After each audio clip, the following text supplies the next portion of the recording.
The Messenger ﷺ has in fact informed us of several matters that will bring hasra, regret, on the Day of Judgment. And we will mention just 6 of those today, so that we know the roadmap, we know exactly how to prepare and to spare ourselves and our families from the regret of the Day of Regret. What are these 6 things? Number 1, those who do not give Surah Al-Baqarah, chapter 2 of the Quran, its due attention. Isn't that a strange one? When the rewards are distributed on the Day of Judgment to the people of the Quran, and specifically to the people of Surah Al-Baqarah, those who had ignored Surah Al-Baqarah will be taken by regret.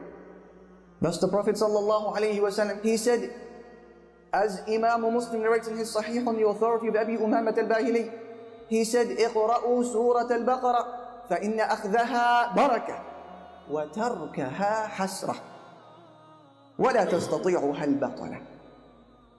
He said, always recite Surah Al-Baqarah, because taking care of this surah is a barakah, it is a blessing.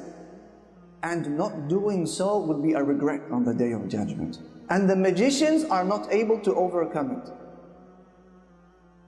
This is the first source of regret. As for the second source of regret, this is in relation to any gathering, whether with family or friends or online, where the name of Allah Almighty is not mentioned.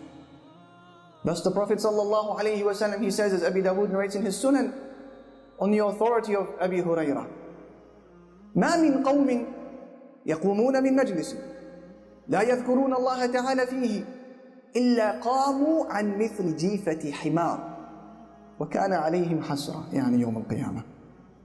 He said, any people who sit in a gathering whereby they do not remember the name of Allah Almighty or mention Him in any way, except that when they leave that gathering, it would have been as if they were sat around the dead body of a donkey. And that gathering will be regret for them on the Day of Judgment. Subhanallah.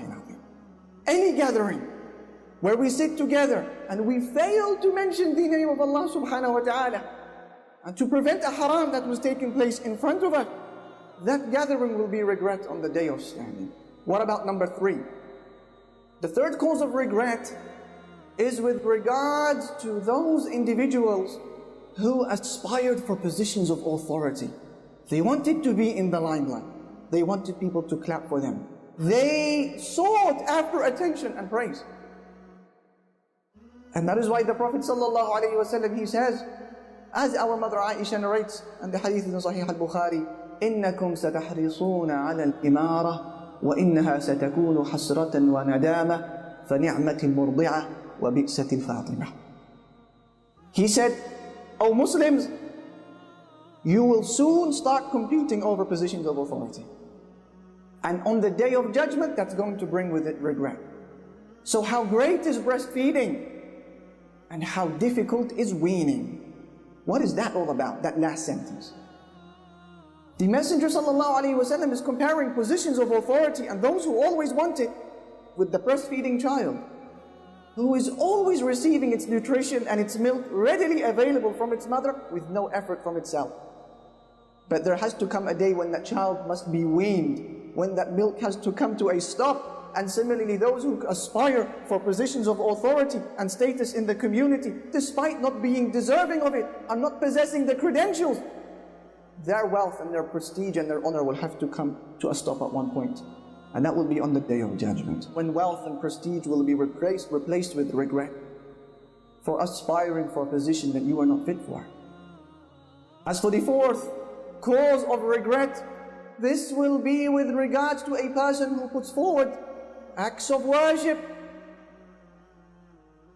but they contain within them hidden elements of showing off. This is a person who has dedicated years upon years of what he called worship, and Quran, and Salah, and Taraweeh, and Qiyam, and fasting, and dhikr, and da'wah, and a flawless hijab, and enjoining good and forbidding evil, and Islamic events, and Islamic reminders, and Islamic posts.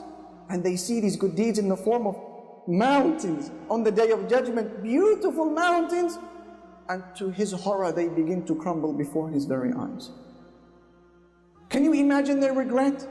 That is because those good deeds, although they were huge, but they had holes within them. They were rotten. They had holes of showing off.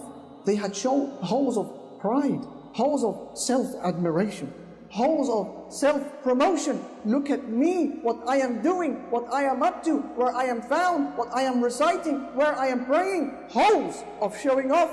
Thus those deeds come crumbling down on the Day of Judgment, causing regret. As Allah Almighty says, وَبَدَى لَهُمْ مِنَ اللَّهِ مَا لَمْ يَكُونُوا يَحْتَسِبُونَ. They will see there with Allah Almighty that which they did not expect, Allah says. One of the scariest ayat from the Quran, as some of our predecessors, they said. As for the fifth cause of regret, and I hope, dear brothers and sisters, that we are taking note of these, mental notes of these broad heading. This is a roadmap for preparation. As for the fifth cause of regret, this is when you find yourself being forced on the Day of Judgment to hand over your good deeds to somebody else. Or when you are forced to carry the sins of somebody, sins that you didn't even commit. Can you imagine what that means? Imagine on Yawm al-Qiyamah you are forced by the angels to hand over 2,000, 3,000 salawat, 3,000 prayers to somebody else, to your neighbor. Can you imagine handing over 2 or 3 or 10 Ramadans worth of hard work and thirst and sacrifice to somebody else who didn't do it? Can you imagine? Worse still, can you imagine carrying the sins of people, sins that you didn't commit? Imagine reading your book on the Day of Judgment and you find zina, fornication, وَالْعِيَاذُ بِاللَّهِ. You find adultery, you find alcohol, you find interest, you find pornography, you find sins that you didn't commit. Others have transferred them onto you, and now you have to find an answer before Allah for these sins that you didn't do. How can that situation take place? By oppressing another Muslim, by wronging another individual. Thus the Messenger sallallahu alaihi wasallam says in the famous hadith which Imam al-Bukhari narrates on the authority of Abi Hurairah, "Man kanat indahu mazlamatun li akhihi min 'ardihi aw min shay' فليتحلله منه اليوم قبل أن لا يكون دينار ولا درهم. إن كان له عمل صالح أخذ منه بقدر مظلمته وإن لم تكن له حسنات أخذ من سيئات صاحبه فطرحت عليه وفي رواية ثم طرح في النار." He said, whoever of you has wronged his brother in any way, whether in regards to his honor or any other way, then make sure you beg his forgiveness today before a day comes where there will be no dinar and no dirham. In other words, today we can settle our scores with the pound and the dollar. On Yawm al-Qiyamah, there will be no pound and dollar, dinar and dirham. It will be the exchange of good deeds and the transferring of sins. So he says, whoever of you has wronged his brother in any way, with regards to his honor or any other way, then let him beg his forgiveness before a day comes when there will be no dinar and dirham. He said, if you have good deeds on that day, he will be allowed to take from your good deeds depending on the size of your wrongdoing. If however your good deeds, they run out before you pay your debt, then he will be allowed to transfer his sins onto you. This is one of the most frightening and disturbing realities of the Day of Judgment, wallah. The reality that states, you and I cannot give a single good deed to the people we love the most. Your mother, your father, your wife, your children, they will ask you and you will refuse because you need that good deed just as much as they do. Whilst on the other hand, some people will be forced to give over their good deeds to the people they hate and they despise, because they had backstabbed them, mocked them, conspired against them, plotted against them, failed to pay their wages on time, or any other type of wrongdoing. He said, let him beg his forgiveness today. This is the cause of regret number 5, the oppression or any wrongdoing towards another individual. We know who they are. And number six, generally speaking, and this is the overarching cause of regret that summarizes everything you just heard, any Muslim individual who falls short with regards to the minutes, hours of his days and his weeks in building the hereafter. That is going to be a cause of regret.